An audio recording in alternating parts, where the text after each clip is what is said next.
Hello, lovely people. I'm Shaq and welcome. Today we're going to work on that chair for the gnome workshop. But before we do that, I kind of wanted to cover some of what's been happening over in the Cindy house. As you can see, I've got the post has been put in and decorated. I didn't glue it precisely in place, and I think that maybe I'm going to have to. It has a little, I created a little box to trap the top of the stick, and I thought that I could get it wedged and the box would help keep it on in that wedged position, but when I was decorating it, it's loose. So I think that that's going to drive me a little bit crazy. So I think I better put some epoxy in to hold that more steady. I haven't done anything with shelves or anything like that, but I did get around, and I think I'm going to take you a little bit closer. So let's go look a little closer where I patched where I took out the closet.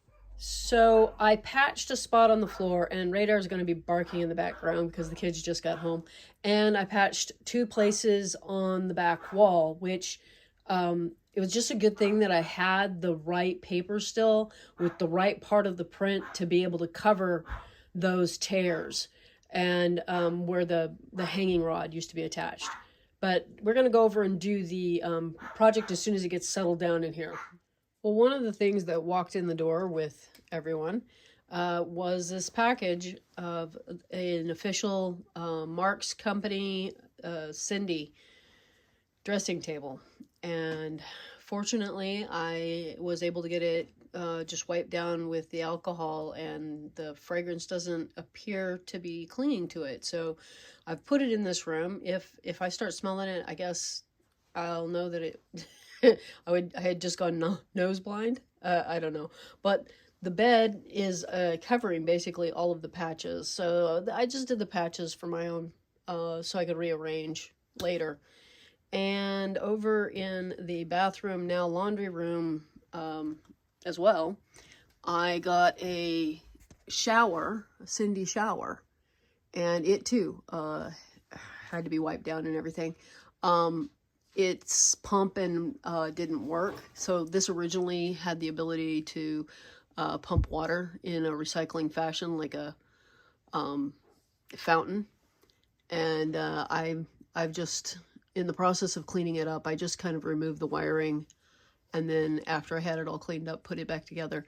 I will replace the tube, but it was really sticky and kind of gross, so that's going to wait. The other thing that I plan on doing in here is just put a sink in right there, and it's going to get a little crowded, I think, with that sink, but then it'll be my bathroom, laundry room, and that way I won't have the stuff tucked away, either of the things tucked away.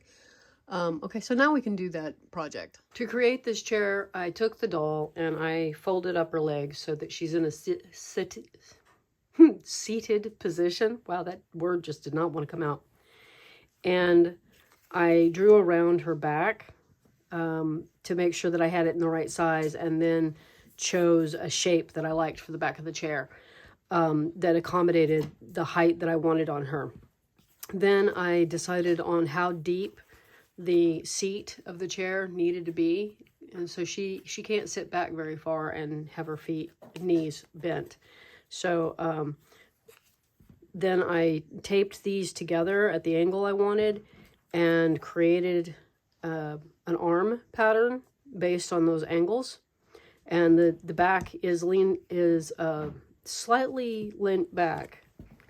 Then I cut it out of wood. Now, I thought that I was going to end up doing this out of cardboard, but it turned out that I was able to get the pieces out of wood, and then I gave it an angle on the back, so it's smaller on the back than it is on the front, so just slightly narrower. The top here has less of an angle than the sides. And then I put the angle on the back of the seat that matches the direction I wanted the slope to go. So let's see if that'll show here. So you can see that I've got just a slight lean back by sanding the edge of that with an angle on it. And I went ahead and there's a bit of an angle on here to match and on here because you've got to match up with both those angles. Then I got to make sure that I get it on the correct side or it'll look really funny. But I think, you know, you're putting together a puzzle, and I rounded off the two sides that don't attach to anything. So all we're going to do is glue that up. And of course I can't get the lid off. Wow. So we celebrated our solstice yesterday, which was the day after solstice. It's the way it lined up with schedules because there was a market that had to be attended. Let's see. And then, there we go. Just making sure that I've got my edges even and the bottom even. It is trying to move around. I think I'm going to set it down and put a tiny amount of pressure here while it's setting up. And of course I said I'm getting it all lined up and I'll put a tiny amount of pressure, and then it slipped all over the place.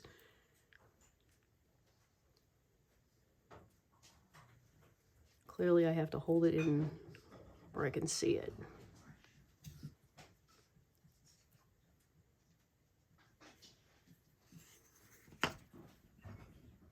Okay, hopefully we can get this correct here. No.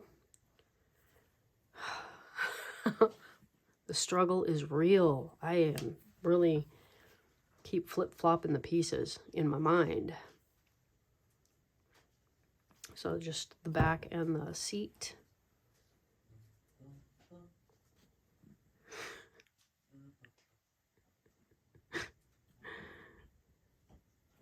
There we go. We got one arm on. And I think I'm going to wait for this to set up before I put the bead feet in place. But these beads are for the feet.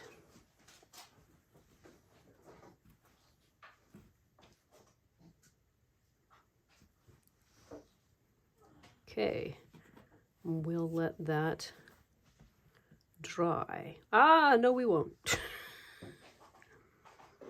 Wow.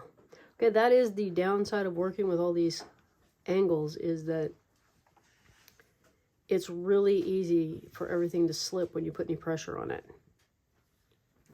So just know that it's going to want to slip when you press on it. And no regular clamp is going to work. So we'll come back after that's set up. So while we're waiting on that to set up, I thought I'd just share the stockings are hung, the Christmas tree. There's even a little doll's house and some presents. And we decorate a little bit over there. And I don't know, there's a tree again. I didn't turn on the lights over here. This is really challenging to do this one-handed. And I'm not sure. There we go. They're last minuting with the letters. And what do we got there? Candy cane and reindeer treats, it looks like. I wonder where he's off to. And then down here, I got out all the Barbie Christmas stuff and set it over here. And she came up to sit here. It was more comfortable than standing downstairs. And I don't have that tree on, but they're having snacks. And oh, this couch, you may notice, is not hot pink anymore. I don't know, maybe you don't notice, but I finally finished the purple couch. I got kind of hung up in how to get the upholstery done, because I had done it in the wrong order. I'd skipped some steps and just done it in the wrong order. Anyway, I conquered it. I figured it out. And I don't know if you remember these dolls. Their joints are held on with rubber bands between the arms and the legs, and I used to go to the dime store and pick them up with my allowance.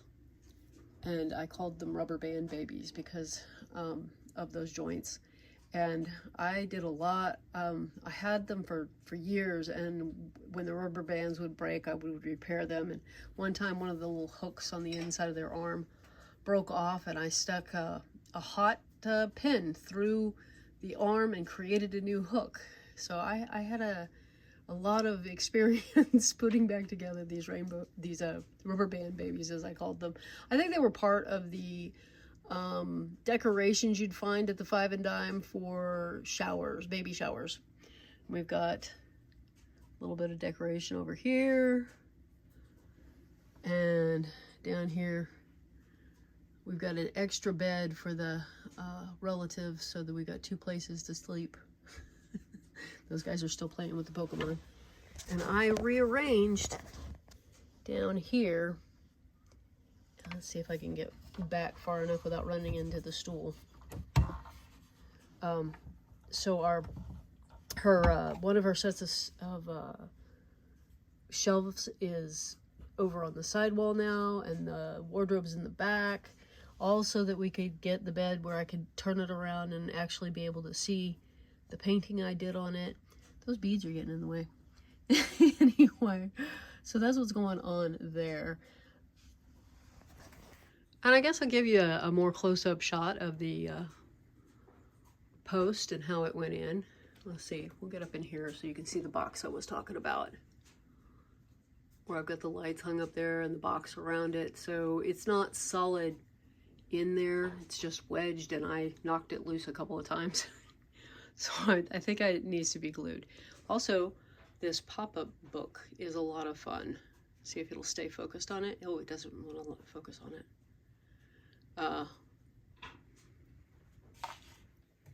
We'll go around here on this side. It isn't folded out exactly, but it's a really cute little pop-up book.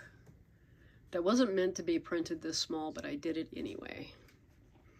And I also wanted to share, go past that again, that we've got the dining room set up. I just used a ribbon for the table runner because, well, I don't have any seasonal decorations for the table, so had to make do with a ribbon. And I suppose you probably saw the post where these guys were over here baking cookies. But let's go check on that chair. So I went ahead and glued on the feet, and one of the things that I realized while I was gluing them on was that these beads I chose don't have a truly flat side, and it needs at least a little bit of a flat area to attach properly. So if you're like using pony beads or something that can be sanded, not glass beads, but plastic beads or wooden beads, you can sand one side to make sure you got a better contact. And one of the things I was a little bit concerned about in making the back of this chair so big and heavy in comparison to the seat is that it might fall backwards. And it does indeed fall backwards. So I'm going to probably have to come up with something that'll work. Like, this is just a dowel, a section of dowel, and it causes it to balance because it's like a outrunner leg. So I'm going to have to install something permanently under it to have its balance. If it had had a bigger seat, it wouldn't need that, but in trying to keep the seat small so that it actually fits the doll, that's one of the complications. And in doing the couch, I ran into a similar issue. That purple couch, I'd forgotten I had to put legs on it in order to get it to the right height. So I was cutting legs and putting them on there, and I stuck them towards the inside away from the back edge, and it did the same thing. It tipped over. So sometimes you have to find your balance point and move your legs back, or in this case I'm going to have to come up with a square I'm going to call it an outrigger. I don't even think that's right, but it needs a balance like you get on a trimaran sailing ship. Sailboat's not a ship. Where you've got the extra buoyant. Anyway, that's a subject most people don't know anything about. It's not a good example. Something to help balance it. So I'll have to check in my scraps of wood and see what I can find. Maybe I should go do that. I had to laminate 2 pieces of wood together to get the right height because the fat piece wasn't enough. So it needed a little more height. This is actually a little bit too much, but I think it'll work anyway. So I'm going to just glue that. I've glued them together, and I'm going to glue that right there.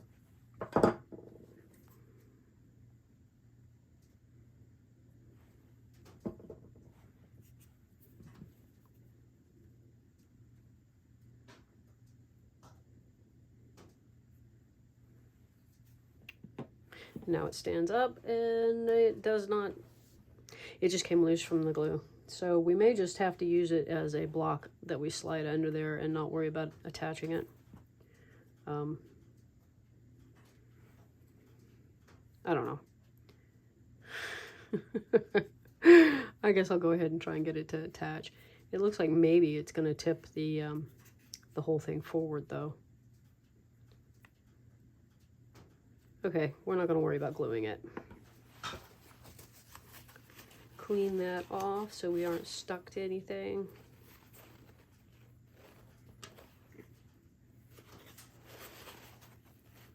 And we'll set her up in and show you our finished gnome workshop.